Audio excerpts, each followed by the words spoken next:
Coucou, bienvenue my friend, welcome to my channel, bienvenue. Pour ceux qui prennent le train en marche, c'est Lily d'Estate et abonnez-vous. Je dis bonjour et vous êtes la très bienvenue sur cette chaîne. Alors, cette vidéo est la suite de la précédente qu'on avait faite et la précédente était que on avait reçu notre diplôme de 2 ans ou de 4 ans. Alors cette vidéo est juste la suite pour dire quels sont les avantages qu'on pouvait avoir lorsque on était en train de faire nos études. D'accord? Alors, dans la vidéo précédente, je vous disais que j'allais vous montrer un peu à quoi ressemble on pouvait avoir des awards dans notre mail lorsqu'on était étudiant et cela faisait très plaisir. Alors, je vous montre à quoi ça ressemble.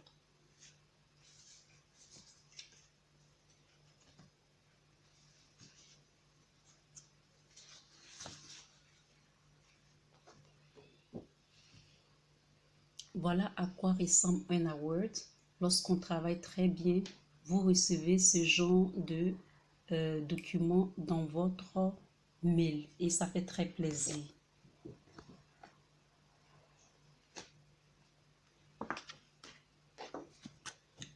Voici un autre encore qu'on vous donne lorsque vous travaillez très bien.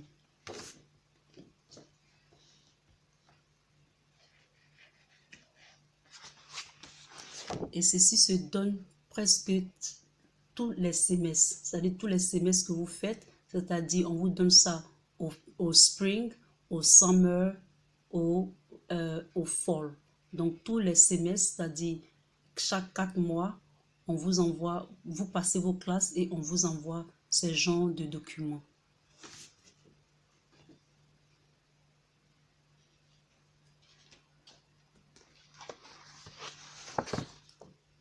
Si c'est avéré que vous n'avez pas bien travaillé, ben c'est pas bien grave. C'est juste pour vous encourager à continuer à avoir des résultats. Il y a aussi, si jamais vous n'avez pas eu, vous ne travaillez pas vraiment bien, on peut vous envoyer une lettre pour vous demander qu'est-ce qui se passe, pour qu'est-ce que vous n'avez pas de bonnes notes. C'est juste pour suivre votre cursus académique. Alors, je disais aussi que dans une vidéo que pour des gens qui étaient sportifs, qui étaient bien bâtis, qui aimaient le sport, qui avaient des talents de sportifs, pouvaient avoir des grants ou même des scholarships qui sont des genres de bourses d'études qu'on pouvait utiliser pour payer ses études.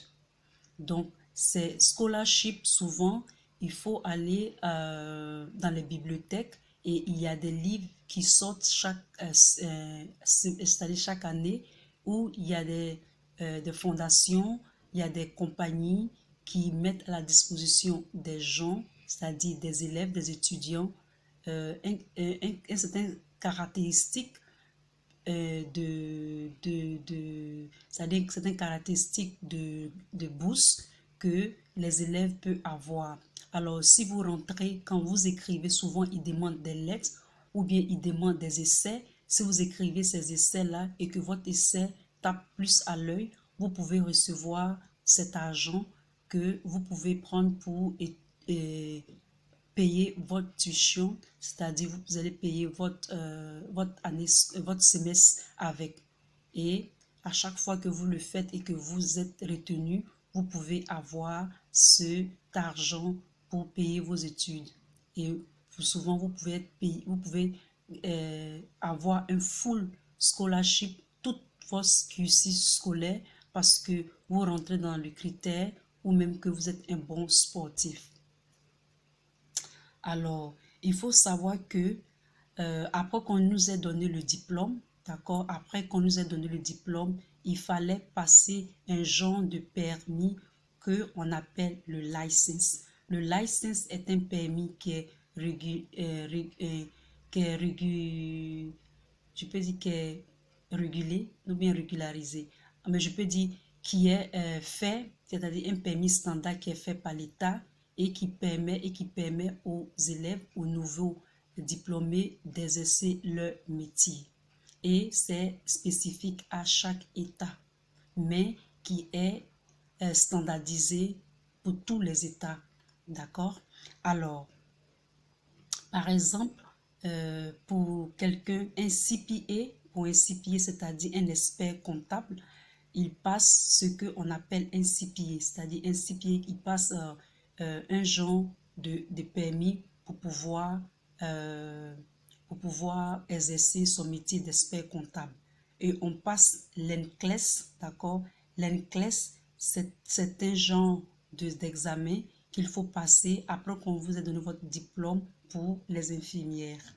Et par exemple, un certificat, c'est-à-dire le permis pour les professeurs, les médecins et les avocats. Donc, voici un peu ce qu'on doit faire une fois que vous avez eu le diplôme. Vous n'allez pas comme ça aller chercher du travail. Il faut passer un, un permis pour pouvoir exercer dans l'État. Vous pouvez aussi aller exercer dans d'autres États, c'est possible. Donc, voilà un peu la suite de notre série des universités américaines comparées à ceux de nos amis les Français. Si vous avez aimé cette vidéo, mettez un thumb up pour moi et abonnez-vous et je vous retrouve dans une autre vidéo. Bisous, bye et bonne journée.